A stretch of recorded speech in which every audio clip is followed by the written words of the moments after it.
من الشيطان الرجيم بسم الله الرحمن الرحيم السلام عليكم ورحمة الله وبركاته. Bien, on m'a augmenté mon temps, ce qui en général on me le réduit, donc je reviendrai. Inch'Allah. Donc simplement une chose, d'abord j'aimerais vraiment remercier les organisateurs, le CCIF pour son action, pour ce qu'il fait, pour cette campagne, pour la philosophie qui est derrière et les perspectives qui sont en avant. Mais avant de venir au thème de la soirée, j'aimerais remercier encore, il faut le répéter, les personnes qui nous permettent d'intervenir dans cette salle, parce que vous ne le savez pas peut-être, mais jusqu'à tard dans la nuit, il y a eu des discussions pour savoir si on pouvait intervenir dans cette salle. Encore une fois, toujours la même chose concernant des individus, me concernant. Et ce qui est important, c'est de savoir qu'il y a des personnes ici dans cette ville qui résistent et qui, même s'ils peuvent ne pas être d'accord avec la pensée, considèrent que quand on est dans une société démocratique, plutôt que d'aller le dire à la télévision qu'on est des défenseurs des droits humains et qu'on est pour la liberté d'expression, c'est là, dans les salles, que ça se voit. C'est quand on nous laisse parler. Il faut savoir que pratiquement sur tout le territoire français, c'est des années après des années, maintenant ça fait pratiquement 10 ans, que pour ce qui me concerne, j'essuie, au nom de la liberté d'expression, le fait de ne pas avoir la liberté de m'exprimer. Et donc en l'occurrence, il faut saluer quand ça peut se faire, parce que ça aussi, implicitement, il y a quand même quelque chose qui est grave. Il y a quand même quelque chose qui est grave sur le fait de la discrimination, c'est-à-dire que nous ne sommes pas traités sur un pied d'égalité quand il s'agit déjà du travail, quand il s'agit déjà de l'habitat, mais quand il s'agit simplement de s'exprimer. Quand certains parlent et critiquent un État, on les dit antisémites, mais quand on dit qu'on critique des musulmans, on dit c'est la liberté d'expression. La liberté d'expression devient le racisme des autres, surtout quand en plus on ne critique même pas la religion, mais on critique un État qui aujourd'hui est un État qui opprime toute une population. Et on a une pensée pour eux parce que malgré toutes les trêves dont on nous parle, la situation là-bas est grave. Je reviens au sujet de ce soir pour dire un certain nombre de choses. La première des choses, c'est en termes de terminologie, vous savez qu'on en est encore en France à avoir des intellectuels qui interviennent dans les médias et qui nous disent « mais l'islamophobie n'existe pas, c'est un mot qui a été produit par les Iraniens, c'est un concept idéologique qui veut faire en sorte que ou qui a envie de traduire l'idée que les musulmans sont des victimes et qu'ils entretiennent un esprit victimaire. Nous sommes des victimes de discrimination, de racisme, etc. Donc c'est un concept qui en fait est utilisé par les musulmans pour empêcher toute critique de l'islam et des musulmans. En fait, c'est un concept utilisé par des gens qui se présentent comme des victimes pour faire en sorte que tous ceux qui les critiquent soient considérés comme des racistes. Donc en fait, la faute en revient aux musulmans eux-mêmes qui font usage de ce terme-là. Il faut, de ce point de vue-là, comprendre une chose, c'est que le début de la lutte de la résistance, le début de la position intellectuelle et citoyenne qui fait de nous des citoyens de notre histoire, elle ne commence pas dans l'ordre du droit, elle commence dans l'ordre de la terminologie. Elle commence dans le vocabulaire. Le vocabulaire, c'est l'arme des puissants. Et le langage est l'arme des puissants. C'est quand on décide tel mot a tel sens et vous n'avez pas le droit d'en changer le sens. Or, ce qu'il faut contester aujourd'hui, c'est parfois les définitions que l'on donne aux mots ou que certains donnent aux mots. Ça n'est pas parce qu'un mot est majoritairement connoté ou utilisé d'une certaine façon que nous sommes dans l'obligation d'en accepter et la définition et l'usage. La première des luttes est une lutte de la terminologie et de dire de façon claire qu'aujourd'hui, en Occident, mais même plus généralement, il y a effectivement l'émergence d'un nouveau type de racisme. Et ce nouveau type de racisme, il consiste à cibler des femmes et des hommes pour la seule raison qu'ils sont perçus ou définis comme appartenant à une religion d'origine, de nom ou de situation sociale. Et que de ce point de vue-là, cela existe concrètement et que c'est comptable, qu'on a des statistiques, qu'on a des faits, qu'on a des réalités qui font qu'aujourd'hui, quand vous avez un nom avec cette consonance, que vous avez une origine qui laisse entendre que vous pourriez être de, quand vous êtes perçu comme tel, eh bien vous allez, dans votre vie quotidienne, faire face soit à une discrimination quant à vos droits, soit à une stigmatisation quant au vocabulaire, soit à des couvertures médiatiques, ce que vous venez de montrer, totalement biaisées.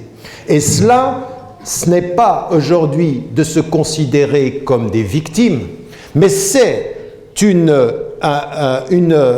des êtres humains, des femmes et des hommes, qui commencent à devenir les sujets de leur histoire et qui commencent à déterminer où et quand commence le processus de discrimination quant à ce qu'ils sont ou à la façon dont ils sont perçus. C'est exactement le contraire. La campagne qui pose le fait de la lutte contre l'islamophobie ne dit pas que les musulmans sont des victimes, mais détermine le fait que les musulmans deviennent des sujets de leur histoire, deviennent des sujets de cette France qui se positionne en État et en nation.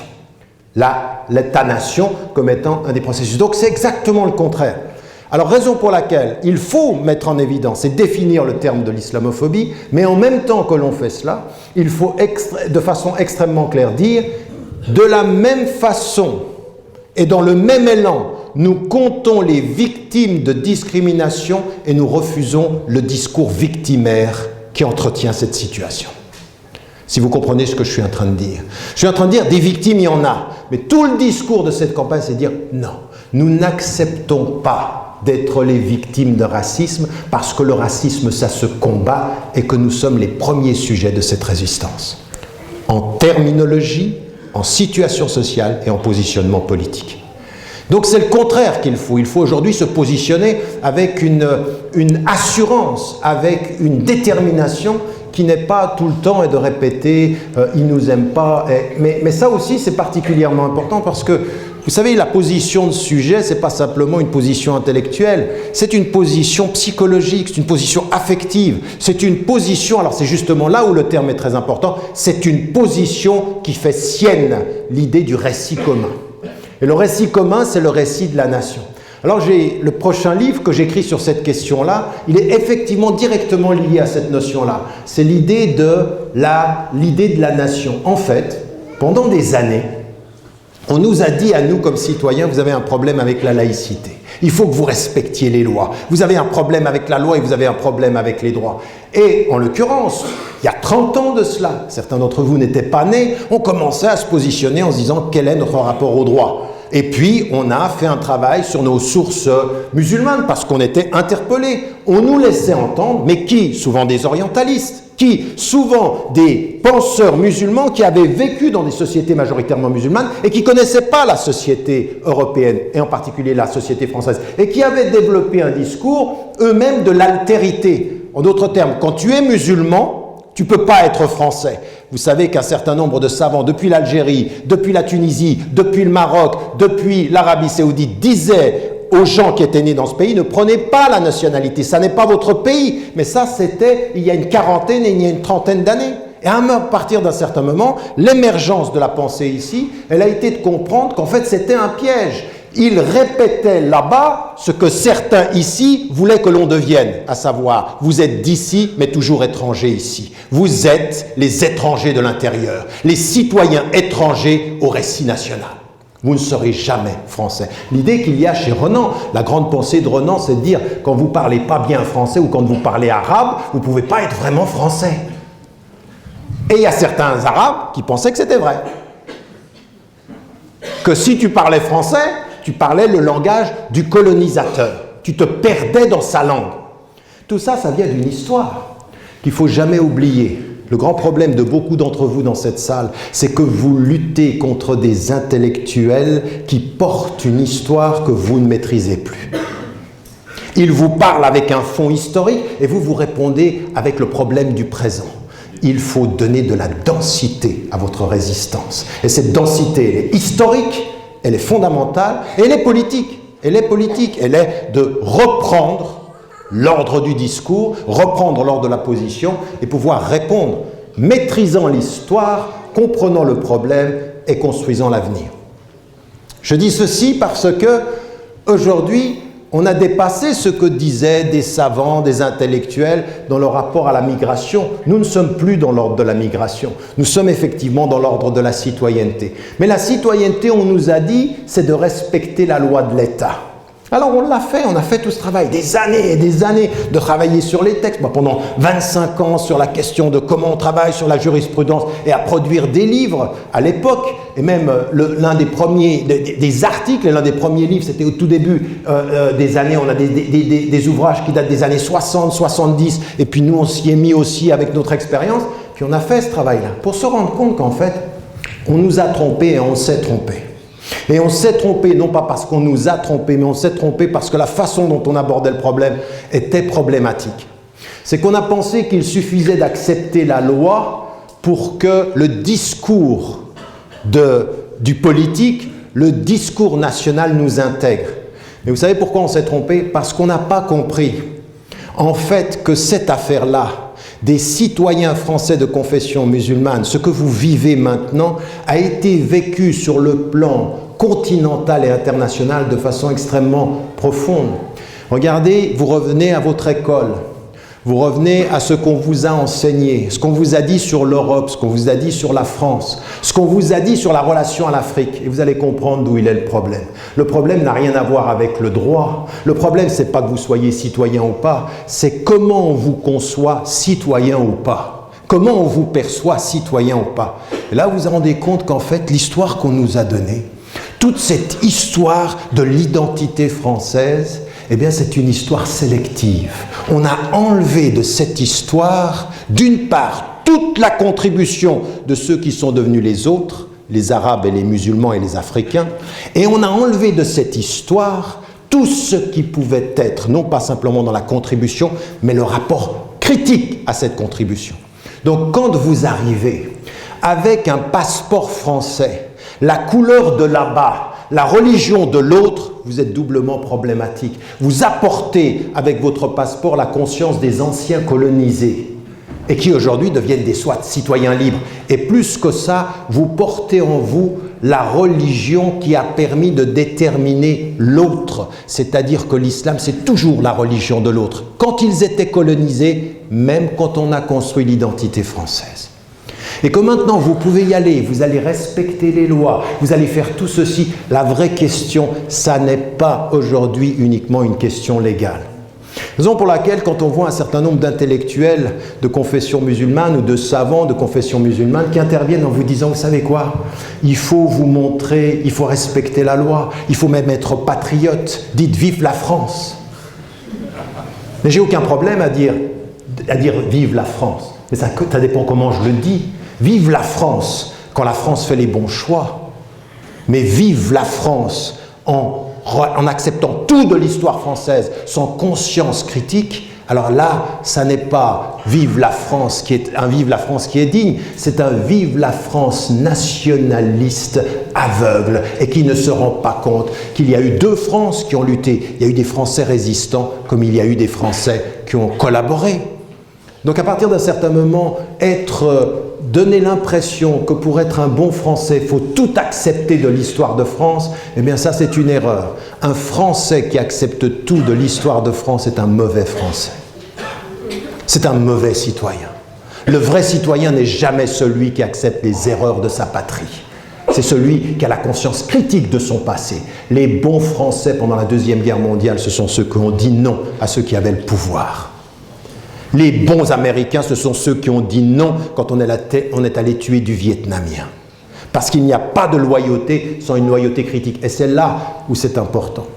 C'est là où c'est important de reconnaître trois choses dans toute cette lutte contre ce qui est l'islamophobie. C'est qu'il va falloir dénoncer en matière de droit toutes les fois où votre droit, où votre identité d'être humain, avec votre histoire, avec votre mémoire, avec votre religion, chaque fois qu'en termes de droit, votre dignité de femme ou d'homme, Vos droits de citoyens sont en frein. Il faut qu'en France, il y ait une personne, un individu, une association et qui se lève et qui dit « on ne laissera pas passer ».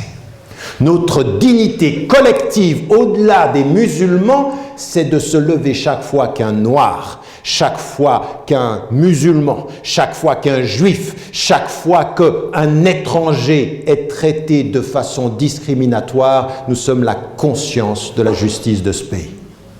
Ça, c'est notre dignité en termes légaux, mais ça ne suffit pas. Et c'est quand j'ai vu, moi, la campagne autour de la question de la nation, c'est là où c'est très important. Où vous, aujourd'hui, citoyens français, de quelque confession que vous soyez, parce qu'il ne s'agit pas simplement de mobiliser les musulmans parce qu'on fait face à l'islamophobie. Ça, c'est une erreur monumentale. De penser que l'islamophobie est une affaire de musulmans, c'est le début de la fin.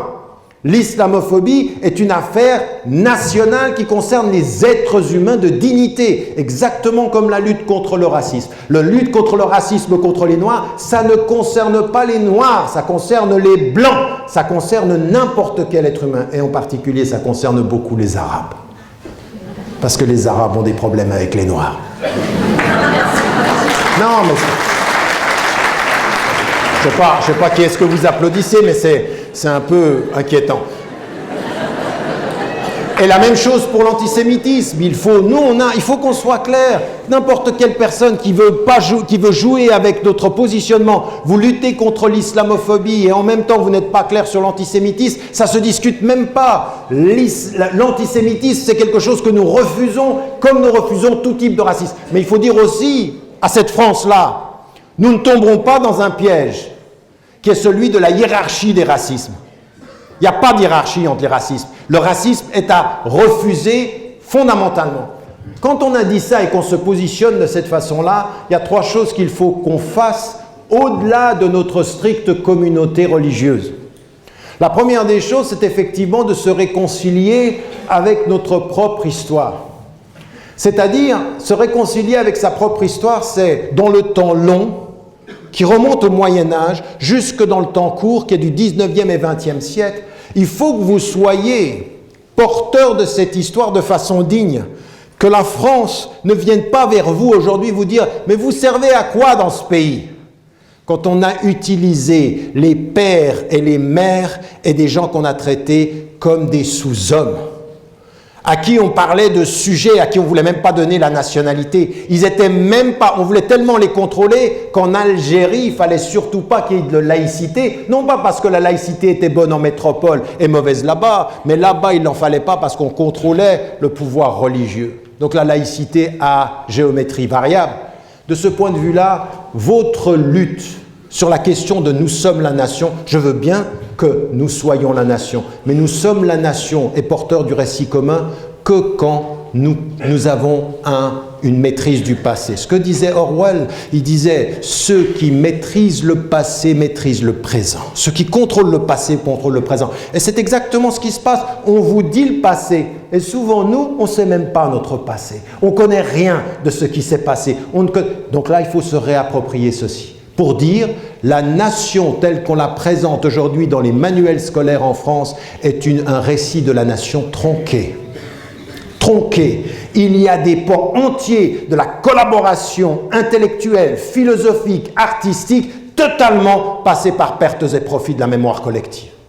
Et que si vous, aujourd'hui, qui êtes les nouveaux citoyens de ce pays, vous-même, vous vous êtes auto-aliénés et que vous ne connaissez pas, il n'y a pas de surprise à voir que les gens ne le seront pas, donc il faut se réconcilier avec ceci. Ensuite, il faut clairement se positionner en disant que dans la nation française aujourd'hui, l'islam est une religion française. L'islam est une religion française et ça participe aujourd'hui, il y a des millions de citoyens de confession musulmane et il n'y a pas à accepter que l'islam ce soit la religion de l'autre. Mais vous savez, même dans les formulations, quand on vous dit on va passer de l'islam en France à l'islam de France. Et puis vous avez une délégation d'intellectuels. L'islam de France. Mais c'est quoi ça?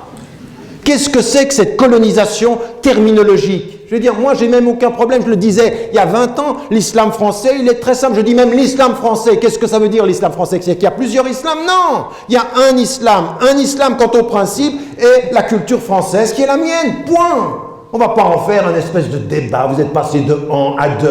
Depuis quand? Et nous, on suit.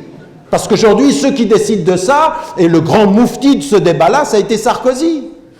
Moufti, à un moment donné, il dit non, à un moment donné, il expliquait aux associations musulmanes qu'il fallait mettre des fatwas contre la violence dans les cités. Et il y en a qui écrivaient des fatwas. Non mais je veux dire, vous riez, mais on en est là. C'est-à-dire qu'il y a un vrai problème de... Non, ce n'est pas une question religieuse, ça. La violence dans les cités, c'est une question nationale et citoyenne d'injustice sociale. Vous islamisez des problèmes et les premiers qui tombent dedans sont les musulmans eux-mêmes. On ne veut pas islamiser les problèmes. On veut le problème de l'islam en matière de racisme, c'est une chose. Le problème de l'injustice sociale, c'en est une autre. Et ce que tu disais tout à l'heure, à des moments donnés, les amalgames. Je veux dire, tout à coup, la Turquie, l'Arménie, c'est islamique. Comme si le pouvoir de maintenant était à confondre avec le pouvoir de l'époque qui n'avait rien à voir avec le pouvoir qui était aujourd'hui d'inspiration musulmane tel qu'il est. Des amalgames et des mensonges. Mais ça vient du fait que nous ne connaissons pas notre histoire. Donc le deuxième élément, il est sur le présent. Et sur le présent, effectivement, de dire ce que nous sommes. Et puis ensuite sur l'avenir. Et c'est là où j'aimerais terminer et je conclus. C'est que, je suis toujours dans ma demi-heure, non? Ouais, hein, c'est pas mal. Ce que je voulais dire, c'est sur le futur. Parce qu'au bout du compte, on doit refuser on doit mettre en évidence et établir un registre clair de ceux qui sont victimes. Parce qu'encore une fois, il y a des victimes. Il faut, avec ceci, refuser la posture intellectuelle victimaire, en disant, voilà, notre histoire, elle est celle-ci. Voilà aussi ce à quoi nous avons participé. Voilà ce qui fait partie de l'identité française. Et donc, on fait partie de ce récit. Et ensuite, aujourd'hui, d'un point de vue citoyen, du point de vue de la langue. Mais vous savez, je vais très loin. Vous aurez réussi à faire partie du récit national, de la nation française, quand vous aurez réussi à faire une chose, pas simplement à parler bien français, parce qu'il faut parler bien français quand vous êtes français. Il faut pouvoir, avec l'outil de la langue. Mais c'est une chose encore plus profonde. Le jour où vous, de là où vous venez, du Maroc, de la Tunisie, de l'Algérie, de la Mauritanie, de l'Afrique, vous aurez réussi à faire en sorte que la France comprenne que fait partie de ses cultures les autres langues. Le jour où la France respectera la langue arabe, vous aurez fait partie vraiment du récit national. Mais tant qu'aujourd'hui on accepte, même jusqu'au baccalauréat, qu'on fasse des examens dans un arabe qui est un arabe dialectal et un arabe au rabais, et qu'on ne considère pas cette langue comme étant une langue qui participe de votre dignité, alors ne vous étonnez pas que vous soyez toujours des nationaux de seconde catégorie. Je n'ai pas dit des citoyens, des nationaux. Le but, ce n'est pas simplement de bien parler français, mais que la France intègre toutes ces cultures d'origine qui la fondent. La France nouvelle est une France plurielle linguistiquement, culturellement et de mémoire. Ça, c'est votre combat. Au lieu de faire comme certains, j'en vois à l'université, quand vous êtes avec eux, ils disent « Salam alaikum » et quand ils vous voient devant le prof, « Bonjour, comment allez-vous » Le complexe dans la langue, pas simplement dans la tenue vestimentaire, dans la langue. Ne même pas oser être fier de cette langue, être fier de ça. De ce qui fait que c'est la langue de mon père, la langue de ma mère, et que ça sera la langue de mes enfants, pas contre le français, mais avec le français. Et on va apporter à la France le plurilinguisme, et non pas cette espèce d'exception française qui fait qu'on ne parle plus qu'une langue, à l'exception de toutes les autres.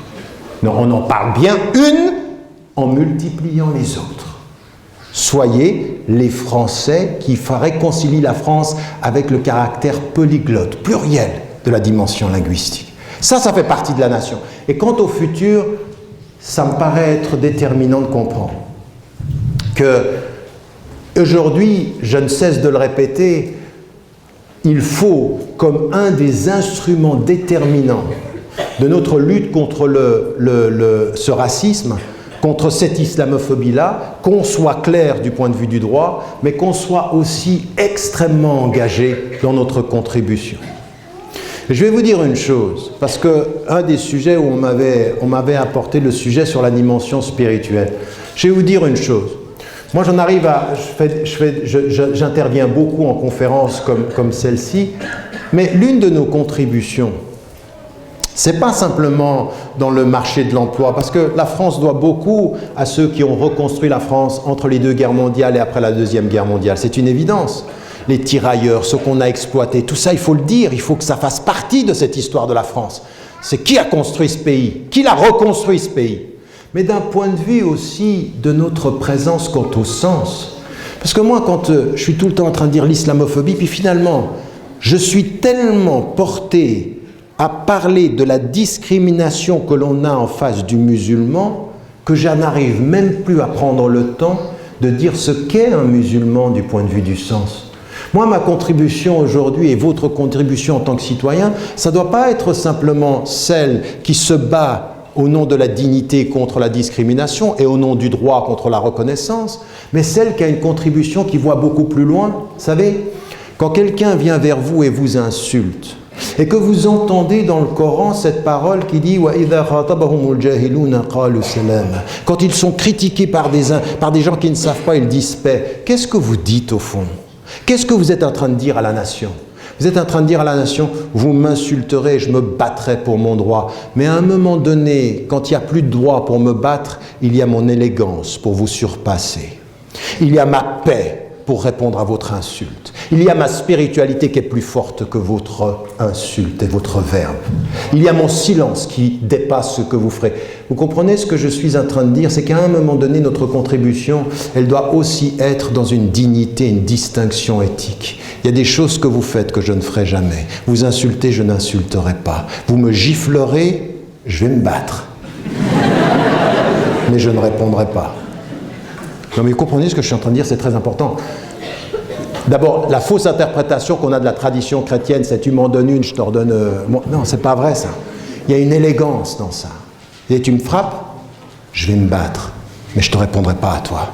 Mon combat te dépasse. Je ne me mets pas à ton niveau, je me mets au niveau du droit qui te dépasse. Ça, c'est ma spiritualité. Ma spiritualité, elle n'est pas de te répondre à toi, elle n'est de me battre pour les droits qui te dépassent toi. Et toi, je t'ignore. Tu sais pourquoi? Parce que tu es un ignorant. Un ignorant? Non, mais au sens de... Non, là on n'applaudit pas, on réfléchit. Non, mais parce que c'est important cette affaire-là.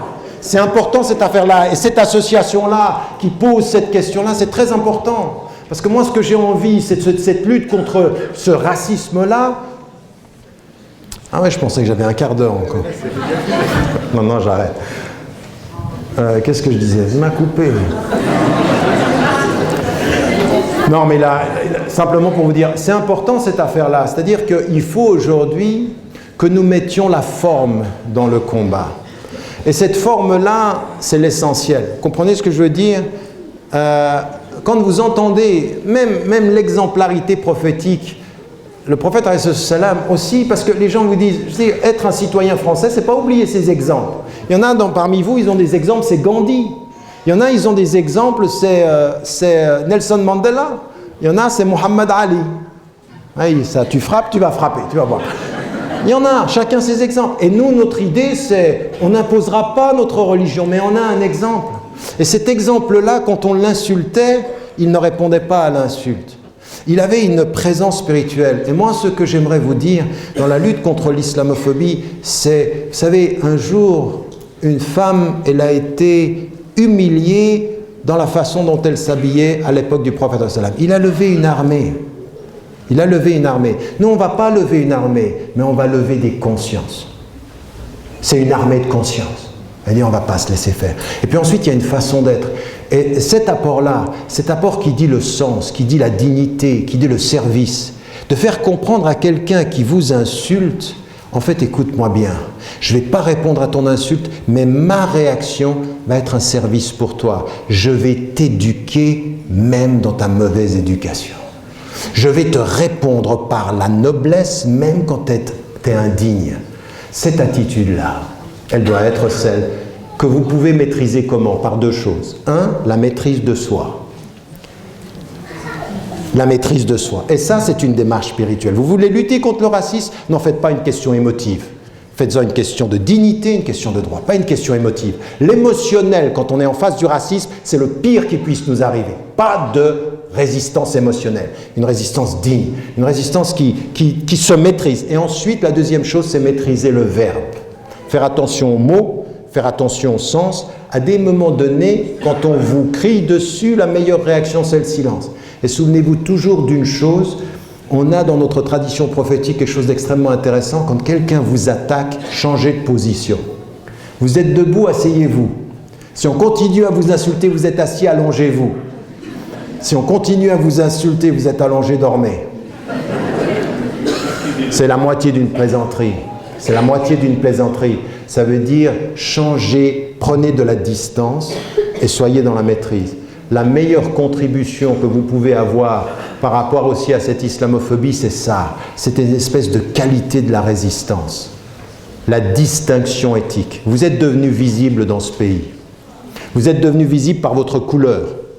Vous êtes devenu visible par votre tenue vestimentaire. Vous êtes devenu visible par vos noms et prénoms. Vous pouvez suivre certains qui vous disent « il faut tout enlever ». Vous pouvez. Et c'est une erreur historique. C'est la pire des erreurs. Maintenant, ce qu'il faut, c'est garder vos noms, garder votre couleur, garder vos vêtements et ajouter à la visibilité immédiate la distinction éthique, la distinction du verbe, la distinction de l'attitude, la distinction spirituelle, la distinction de la résistance, de la noblesse, de la noblesse. Ça, c'est quelque chose qui se travaille. Et ça fait partie aussi de ce qui doit être institutionnalisé. Vous êtes ici en train de soutenir une campagne. Tout à l'heure, vous allez sortir et vous avez, pour cette campagne, cette association-là, elle fait un bon travail. Elle fait un travail depuis longtemps. Ils ont besoin d'adhérents, ils ont besoin de présence. Quand vous sortez tout à l'heure, il y a des stands là-bas.